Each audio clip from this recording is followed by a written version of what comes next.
नमस्कार दोस्तों। Daily news India 1.0 में आपका बहुत बहुत स्वागत है।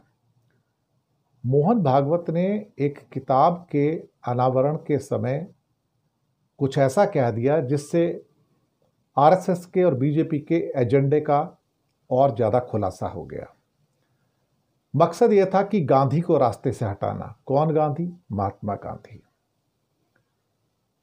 और जो बातें सटल वे में कही जाती हैं वही उनका एजेंडा होता है, दक्षिणपंथी एजेंडा, कि कैसे भारत को डीरेल किया जाए।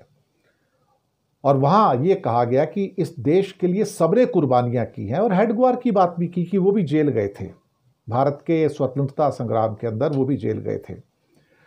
और फिर ये कहने से नहीं चूके कि भारत में कुछ लोग हैं जो आज़ादी के लिए सिर्फ चंद लोगों को कहते हैं कि उन्होंने कोशिश की थी, यानी कि सीधा अटैक गांधी के ऊपर, कांग्रेस के ऊपर था कि सिर्फ उन्हीं के लोगों ने जेलें भरी थी और वो आज़ादी के लिए जेल में गए थे।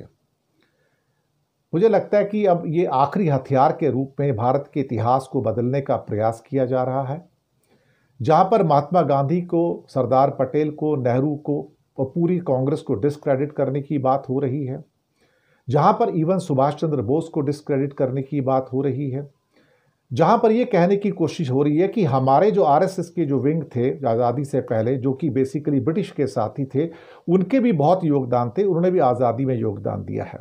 अब ये तो सबको पता कि दक्षिण पंथियों का कितना योगदान था। बिल्कुल योगदान नहीं था, बल्कि वो तो ब्रिटिश प्रेमी थे। उन्होंने तो लेटर्स लिखे थे कि हम ब्रिटिश के साथ में हैं, ये तो उनका था। इवन स्वतंत्र वीर सावरकर ने भी ब्रिटिश को लेटर लिखा था कि 1942 का जो करो और मरो है, उसका कहा था कि उसका साथ नहीं देना है, ब्रिटिश सरकार का साथ दो ताकि कुछ और शक्तियों को मजबूत किया जा सके। और अब भागवत ने उसी रास्ते पे चलते हुए अब ये कहने की कोशिश की है कि कुछ लोग भारत की आज़ादी की क्रेडिट को मोनोपोलाइज करना चाहते थे और सारा इतिहास वैसे लिखा गया, जबकि आज़ादी के इतिहास में बहुत सारे लोगों ने योगदान दिया और उनके योगदान को स्वीकार नहीं किया गया। मुझे लगता है कि अब दक्षिणपंथी का वो जो फासिस्ट एजेंडा है, फांसीवादी एजेंडा, अब वो निकलकर सामने आ रहा है। ये भारत का इतिहास बदलना चाहते हैं। ये वहां पर ये कहना चाहते हैं कि गुरु गोलवलकर और सो कॉल्ड जिसे कहते हैं नाथूराम गोडसे और हेडगेवार ने भारत को आज़ादी दिलवाई थी। उनका कहना यह है कि आरएसएस के वर्कर्स ने भारत को आज़ादी दिलवाई है, और महात्मा गांधी और कांग्रेस और बाकी जितने भी हजारों लोग जेलों में भरे गए थे कांग्रेस के, उनका कोई योगदान नहीं है। आप इस विभत्स प्लान को समझने की कोशिश करो कि कैसे ये देश को तोड़ना चाहते हैं, ये देश की हिस्ट्री को रीराइट करना चाहते हैं।